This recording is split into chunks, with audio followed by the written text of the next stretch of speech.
Lisa from Been There, Got Out. Sorry, we're starting a couple minutes late. I was just video chatting with my guest, Eric Reinkin. He is a personal injury attorney in Connecticut. I've actually met him in person. We kind of live near each other, and he's always been like super supportive of everything. Besides being a comfort through my years of being in the court system.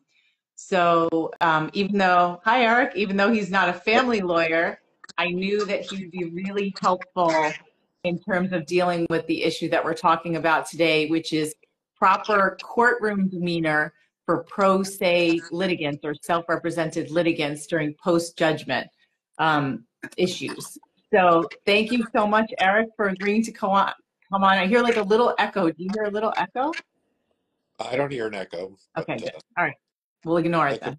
Be a neurological thing too. We could talk about that. Okay. Yeah, that's something a personal injury attorney would suggest, right? Talk about that immediately after the podcast. Yes. All right, Eric, you want to just briefly introduce yourself? Sure. My name is Eric Reinkin. From Greenwich, Connecticut. I have my law offices located at 1100 Summer Street in Stamford, just 2 blocks from the courthouse. I practice exclusively in the area of civil litigation representing injured people and victims of sexual abuse. My law firm was successful in obtaining the largest sexual abuse verdict in the state of Connecticut at the time. I think someone might have tied me, but that was a great accomplishment for us and for the cause of representing injured people. So, wow. If you need my assistance, easy to find. Just Google Eric Reinkin, Reinken. I'm the only person that spells his name that way. So you'll find me, and we'll see if we can help. That's why I became a lawyer, to see if I could make people's lives a little better. Great. All right. So you are a practiced litigator, and we always try to keep our people out of court as much as possible. But often, and especially post-judgment, when someone is either not complying with an order or their ex is filing motion after motion against them, we end up back in court. And I know in my own experience, I spent $100,000-ish on my divorce, and my lawyer said, "You're going to be back in court. You are not going to be able to afford me. And so start planning to go back." And so it's been years. And as you know, Eric, like dozens and dozens of court appearances, I've even run into you at the courthouse. But even though we don't, our courts are not on the same floor, but it's so important to understand, well, for me, court culture. Can you talk a little bit about why it is important for those of us on our own to understand court culture? Sure. I think it's very important in the results that you're looking for to present yourself in the best possible way you can.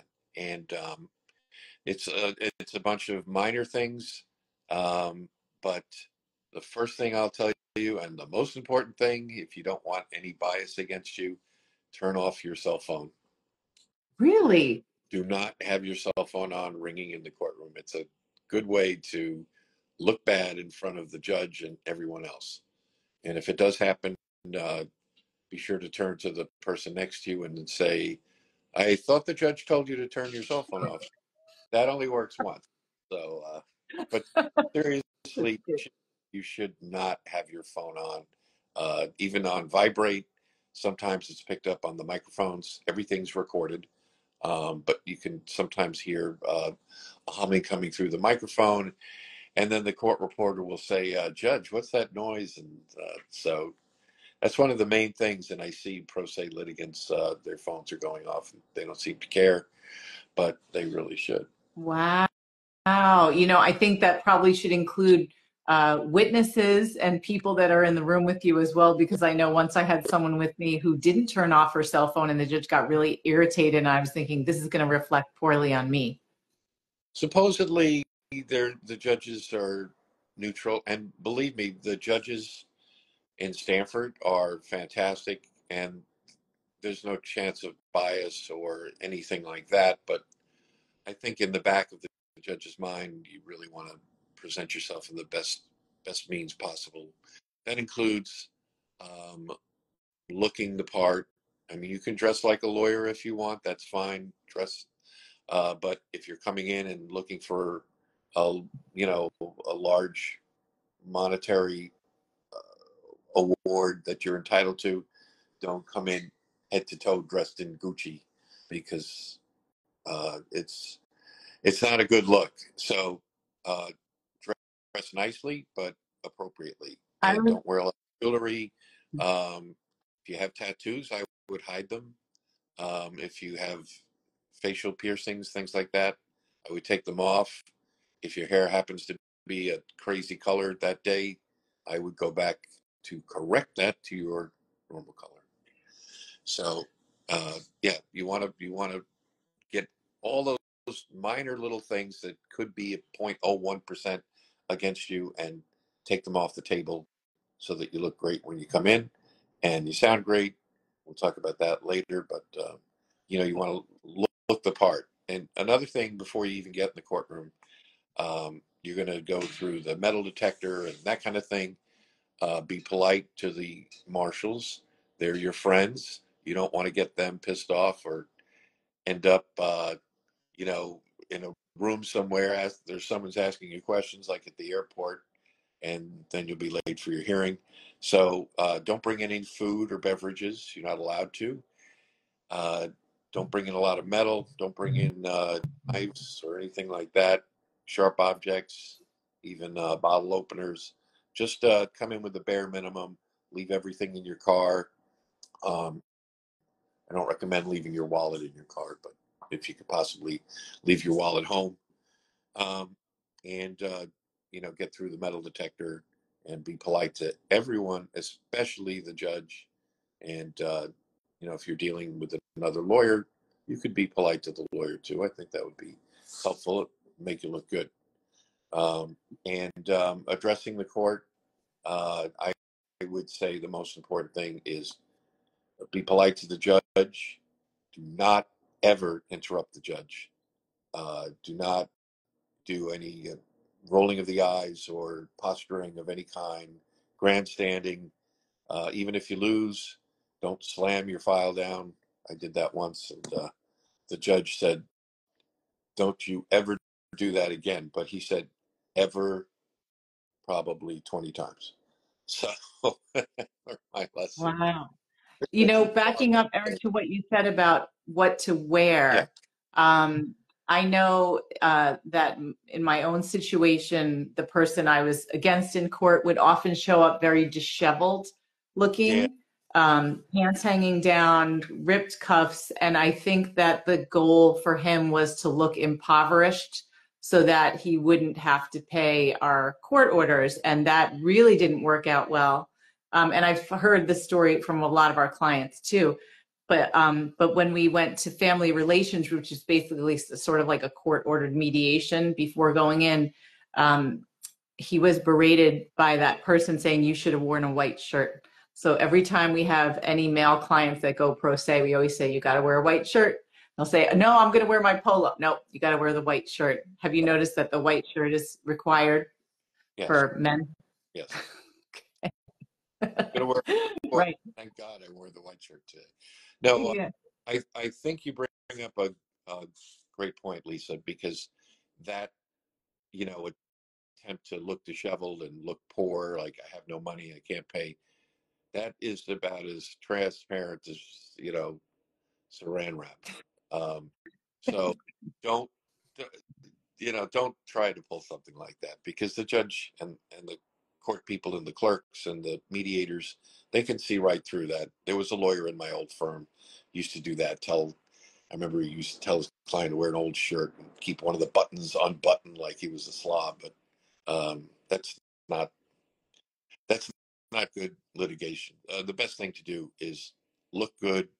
Uh, don't look too good, um, but go in there and most important thing. We'll talk about that later. Also, is to be prepared and address the court and even your ex, if he's pro se, and his attorney. Be courteous with them. It'll make you look good. I know it kills you, but you have to be a good actress for 20 minutes or however long your motion takes. Yeah. Um, Let me ask you a question about not looking yeah, too good. So one thing that I was told was being pro se for all these years is that I should not dress like a lawyer because I'm not a lawyer and I don't want to try to compete with a lawyer because we're not on the same level. So I was told to look sweet, look like a mom. that's What do you think of that? that's probably good advice, but I wouldn't come in there underdressed either. I would go in there, you know, I would look as professional as possible, but I don't do much family law, but that's probably good advice for family court. Yeah. Okay. To dress the way you are, basically. But Right. uh, But nice. yeah, yeah, but yeah, it's got to be something that's very presentable. Yeah. Yeah, Okay. that's good. So what are some common mistakes that you think self-represented or pro se litigants make before they go to court or during court? Okay, well, let's talk about going to court. Um, First of all, you have to know why you're going to court. You might have one issue, but it's not the issue that's going to be discussed at court that particular day. So you have to go and see what type of motion is being heard and whether it's been marked ready and that kind of thing. And you have to be ready for that motion, and you have to prepare your papers, witnesses, possible objections. Uh, you might have to present evidence. Uh, Family court is probably one of the only courts where on a motion you could just sua sponte present evidence, because the judge might say, who's that with you? Can they verify what you're saying? And that kind of thing. So Explain sua sponte, that means, just in case people. oh, well, I don't even know what that means. No, it means it's at the discretion of the court um, immediately. So, Okay. um, so you might have to be ready with some evidence um, for the preparation. I would say bring an original and 3 copies. One is the original goes into evidence, a copy for you, copy for your opponent, and then if the judge wants it, a courtesy copy. Um, Exhibits can be uploaded to the judicial website in advance, though.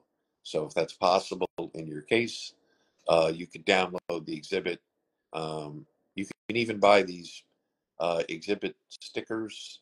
You can buy them on Amazon. They're real cheap. Oh, Uh, really? yeah, you can put them on yourself in advance of the hearing. Um, might make you look professional. So you could Huh. try, um, or you could have it marked at court. But you have to find out which color is the correct color for you. In civil court, the plaintiffs are yellow stickers. Um, and you stick the sticker on the bottom where it's not covering up anything. And the defendants, the person being sued, so the lower captioned person, is a baby blue sticker. So Okay. that might be possible. You might be able to um, upload your exhibits in advance. For And instance, that's something you should know ahead of time too, because I mean, the people listening are all over the world, so it's different in different states and countries, but sometimes you have to do it ahead of time, right? yeah, Like you have to do it up a week to up to 48 hours ahead of time. I think people just show up sometimes and are like, I have all my evidence, but there's not supposed to be any surprises in the courtroom, right? Like people are supposed to have had time to review both sides of whatever's being presented. yeah. So I was mostly talking about Connecticut. I didn't realize we were Oh, worldwide. Uh, yeah. Hello to my friends in Iceland, by the way. We have some Icelandic clients. Okay, Yeah. fantastic. like to visit there. But yeah, I would check the procedure for each country, state, even district. So you're going to have to look and see if you can file your exhibits in advance. I had a trial 2 weeks ago, and I uploaded the exhibits, and I offered the judge a courtesy copy. He said, "No, no, I'm looking at it right now." So he had it on his screen. So, but um, I would assume that in every jurisdiction in every country, you'll be able to look up the calendar that you're attending and find out exactly what is being heard, either a motion or objection, um, and see what you're there for. So be prepared for that. Don't bring up other issues unless it's really some kind of emergency situation, because each motion is heard at its proper time, and I that's what the hearing. think that is a mistake that people make often who are pro se, is they think, well, there's these other issues that I want to still talk about. And since I'm already before the judge, they might as well listen. But that's not true. I don't. It's possible that a judge will hear that, but I would not count on that because there's a lot of people in the courtroom, and they're narrowly defined to the issues that are on the calendar. So um, I would say probably don't count on having other issues addressed. It would be nice if you could have everything heard on the same date. So if you do have multiple issues going on in the case, you know, uh, custody, uh, contempt orders, or anything like that, you could actually, at least in Connecticut, call the court and say, "Hey, listen, can I have my motion heard?" But you'd have to notify the other side Mm-hmm. that it's going to be at the same time. Okay. So So let me ask you about another thing that I think is well, you tell me, is this a myth or not? I am going to court and I have a whole bunch of stuff I want to talk about, and the judge is going to hear me give my whole speech.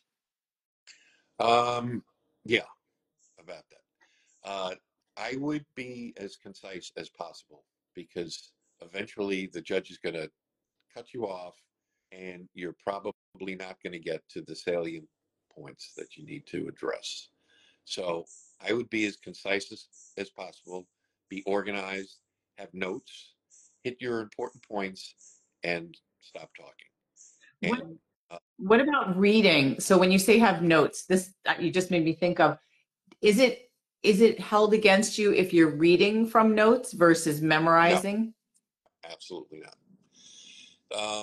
That's the only time that that you shouldn't be reading from notes is when a lawyer is making an opening or closing argument, and you just want to look good. But to a jury, this is a judge, so if you're reading the points, it's going to have the same effect as if you were improvising them or using bullet points or anything like that. One thing I was going to say though is once again, with the judge is in charge, so um, be super polite to the judge and always call him your honor, uh, and not even sir, just your honor every time, and always thank the judge, thank your honor, even if you lose, because you're going to be back there. Say thank you, your honor, thank you for hearing us, and that kind of thing. And don't have any anger or anything towards towards the opposite side, your ex-spouse or your ex-spouse's attorney or anything like that. And one thing I was going to say, I forgot before, but when you're arguing your points, don't argue across the aisle to your opponent. Make your arguments to the court. So don't say that's wrong. You're wrong, or that's incorrect. You didn't pay that. And you say, Your Honor, what my opponent said is not completely accurate. The fact is so and so. So to always address it to the court. Not You don't even have to look at them. And you know what I like to do when the other side's going on and they think they're making some great points.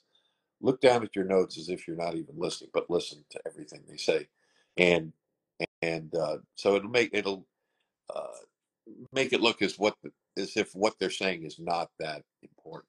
So That's a a good little one. yeah. So just don't be like completely mesmerized by the statements of your opponent. I would say if you look bored, then maybe the judge will think it's not that important. So, Oh, that's a really good one because our people are always dealing with false allegations and lies, and they get so, and I've dealt with it myself, you get so emotional, especially being pro se, that you're thinking, oh my gosh, the judge is going to believe this if I don't say something. But you're saying don't. I mean, we also say be quiet until it's your turn, don't interrupt. But I like what you said, also stressing you're talking to the judge. The judge is your audience, it's not the other side. So don't argue across the aisle with like the back and forth. exactly. I always say screw them. That's good. Go on. Um, yeah. So, another thing, Lisa, you made a good point is, and I talked about this a little before, but don't do any grandstanding. Don't ever roll your eyes or anything. No theatrics. Just play it straight. I think the judge will appreciate it. I think you'll do better if you come across like a pro. Yeah. So just take it and then hit him. Hit him with the words. Yeah. Yep. A lawyer recently told me that when she was in court, her client was making gesticulating and rolling eyes, and the judge said something which indicated that it could be considered what's called ex parte communication, and that's not allowed. Have you heard of that? I haven't heard it called that. I've heard it called stupid. I did have a trial once. It was very strange. I don't know. There was a woman in the back row. I don't know who she was or what side she was, but she was just rolling her eyes and going huffing. And the judge actually said something. He said, "Madam, do you have a problem?" So, and she was not even a litigant or a witness or anything like that. She was not a party to the case. But yes, the judge did not like that. So don't do that. It's really amateurish. You want to come off, if you're representing yourself, you want to be as much like a lawyer as you can. So you've got to be professional about things. Yeah. So It's keep the emotions out. oh my God, yes. Don't. I mean, if you have to cry for something to, if it's appropriate, sure. Um, let the other side do their thing. Let them talk themselves out of court, and then come in and kick their butts with some solid evidence and law. Yeah. All right. What about let's talk about how to structure a short orientation for the judge. So one of the things, obviously I'm not an attorney, and Chris and I say that we're more strategists, but my background is as a high school English teacher, and I love teaching the art of persuasion, especially in writing. And so now we teach a lot with the art of persuasive speaking. So I'm wondering if you could give people some tips on how to capture the judge's attention at the beginning when you first have your chance to speak. Okay, it's good question. Um, if I've read a book recently on how to make a great argument, and it's come up before. But there's the Aristotle, the rule of three. So put everything in three sections. That's the way the human mind is wired right now. So put everything in, beginning, middle, and and even say, hey, I'm discussing this now. I'm discussing this. I'm discussing this. There's also the notion of primacy and recency. So the first thing you say is the most important as well as the final thing that you say. So the middle is less important. Uh, you want to first address why you're there today, what happened in the middle, which is mostly the facts, and then say why you should get the relief that you're entitled to. If you have some law, mostly in family court, you're going to be looking at the orders of the judge, and you want to go back and point in your final section and the beginning that the judge ordered so-and-so on this date. Then you want to go into what happened and just say the defendant violated this in that they did not follow the order as written by the judge on this date. And that's probably the best thing, is to have the copy of the order printed out right next to you, highlight the sections that were violated, or if you're being accused of violating an order, you point out what the language is, the exact language. Don't misquote those orders. It's very important because the judge knows exactly what he said, and say why you should win, especially towards the end, because you outlined what you've done to comply with the order. Or if there's some reason why you couldn't comply, and it's a good reason, you could put those facts in the middle too, and just say that I should be entitled to 2 more weeks based on what happened. There was a tornado, blah, blah, blah. My husband interfered with something I was supposed to do, that kind of thing. So primacy, recency, and also the rule of three. Divide everything up in three as many times as you can. For some reason, that number will work for everyone. Oh, I love it. Super, super helpful. Yeah, this is great. What about any other general tips on how to behave in the courtroom, especially if you're on your own? Okay, I'm going to consult my notes. Okay, so you're allowed. um, let's see.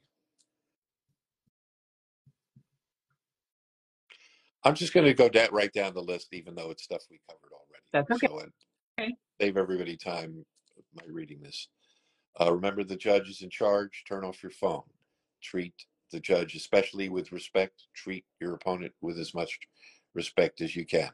Don't argue with anyone. Don't argue with your ex. Don't argue with the judge.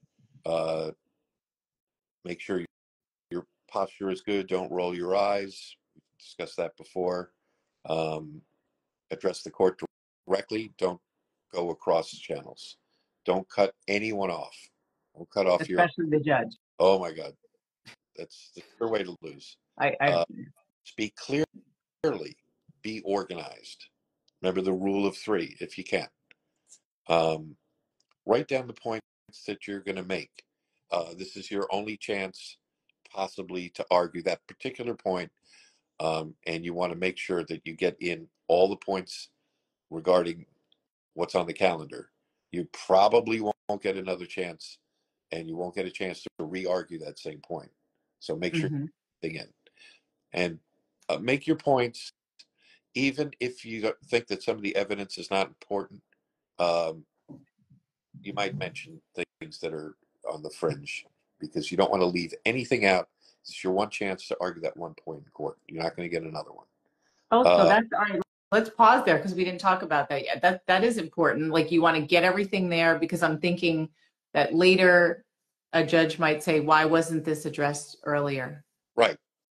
If you have something to be heard and you're going to argue it, the judge is going to make a decision. You don't get a chance to re-argue it. You can't, very rarely will they grant a motion to re-argue. It's only if there's some new evidence came up, or judge made a mistake or something like that, but that's not likely. They're going to And move in on. appeal, you can never introduce new information. Right. An appeal is based on the record, so that everything that's done in court is looked at. There's no evidence presented on appeal. It's usually based on uh, mistakes of law from the judge. It's not like, hey, I forgot to present something. It's going to be the judge made a mistake. And unfortunately, a lot of the stuff with family court, it's almost all discretionary type decisions for the judge. It's very hard to appeal. So, family cases, there aren't that many on appeal unless they let in some kind of evidence that's not admissible. That's when a lot of the judicial appellate decisions in Connecticut and elsewhere are based on mistakes of evidence and things like that, as opposed to the judge's decision, which is given a lot of discretion. Yeah. Okay. Sorry to interrupt your list, but I wanted to make sure we went over that. Let's see. Um,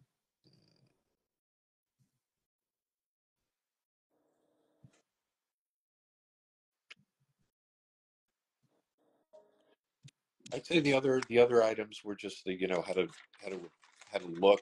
I would say tell the judge everything that's important, and the most important is said before, don't grandstand or roll your eyes or do anything like that. And as I said before, you're going to be back before that judge, so don't go out like a sore loser. I know it's tough, but just say thank you, Your Honor, and walk Yeah. out. And that's so important to remember because especially with our clients in these high conflict situations that we always say divorce is just part one because you know you're going to be back, that you need to make sure that that, that they don't get a bad impression. Yeah, and if you do happen to lose or you think you need a transcript, if it's possible, order the transcript out of earshot from your opponent. So you go up to the court reporter, hopefully after maybe if there's some kind of break, you want to order a transcript, you just say, hey, I'd like to order a transcript of that, but don't interrupt the next proceeding. Otherwise, you'll be able to order it from the court reporter's office at the courthouse. But if there's a break and you want to order a copy, I prefer not to let my opponent know that I'm ordering a copy because then they're going to order a copy. So Yeah. it's good to keep them a little in the dark. And if you need the transcript for something, usually you don't, but um, the orders usually do come out, at least in Connecticut, uh, that week, and possibly even that same day. No, If you're, no. oh, you're No, no, Eric, for me, 4 months, for 120 days. Yep, 4 months. well, that's Family for a court is yeah, different, probably. that's for a decision. I'm talking about a short motion, for Oh, okay. yeah, All like right. motion Yeah. practice, yeah. So you're talking about a decision where they have to actually write something. Yeah. If it's something you know more perfunctory, they want to get those shorter decisions out quickly. You know, just denied, granted, Okay. whatever. So those Yeah. I'm talking about the shorter motions and not the Yeah. the epic Lisa Johnson. No, Uh, right. this is epic. This is the epic community of like long waits and long decisions. But before I let you go, I want to say the thing about the transcripts. I think transcripts have been really helpful. And when you were saying about the orientation for the judge to keep referring back to the orders, I had written it down and I didn't see my little note. But I was going to say, do you think transcripts are helpful too? Because I find them super helpful with these long cases where I always get the transcript. I get it as soon as possible, not in the middle of at the end of a hearing. And I don't ever I didn't let the other side know. But going through this process, especially pro se, you can't remember things. There's a lot of trauma involved. And so after when I get the transcripts, which have no emotion in them because they're just typed up, it's been really helpful to find information that's I use as a foundation when I go back to court to keep saying, Judge, this said this on this date and this on this date, and this supports my argument that this is a long, clear, defined pattern of behavior, and this is why I'm asking for what I'm asking for, and this is why I'm entitled to it. So Right. the transcripts are not the order, but it is, I always submit my transcripts as exhibits later. And I love when the other side hasn't read the transcript. And I can tell you that sounds like a fantastic idea. And I can tell you the judges, they don't have time to read the transcript of all the proceedings. They're only going by, the evidence submitted, notes taken, and things like that, and the judge's memory. Typically, the judge will say, well, as I recall, you came in and said this. So, yeah, having the transcript, definite advantage. It's a Yeah, good for point. sure. Very good point. Yeah, they're expensive, but to me, it's worth it. Yeah. Yeah. It also, in my case, luckily has been very comforting to look at the transcripts, because sometimes you come out and you're like, oh my gosh, I should have done better. I should have. And then you look back and it's like, oh, I actually did really well. That's right. So yeah, it's almost like a memory of, I mean, it is bad sometimes, but it's good to see what actually happened, because your brain often doesn't remember things as they were. Yeah. Yeah. It's good. Well, Eric, thank you so much. I love some of the tips you gave, because they're really different, especially the thing with the cell phone when you first started out. Yeah. I didn't realize how important that is, and that's such an easy thing for people to do that seems so obvious, but it's still good to know. So can you repeat again how people can find you? Again, you're a personal injury attorney. We don't want people to fall and hurt themselves or get in accidents, but if they do, and they're in Connecticut. Yeah, I'm in Stamford, Connecticut. And just Google my name. My last name is Reinken. I'm at ConnecticutAccident.net. And like I said, we do exclusively seriously injured, personal injury cases, plaintiff, and the victims of sexual abuse, including childhood sexual abuse. So we'd be happy to talk to you about your case and maybe give you some advice. And hopefully you won't be seeing me, but if you happen to, we'll treat you well, and we'll get you a good result. Good. All right. Thank you so much, Eric, and I'll see you later. See you soon. Bye. Bye. Bye.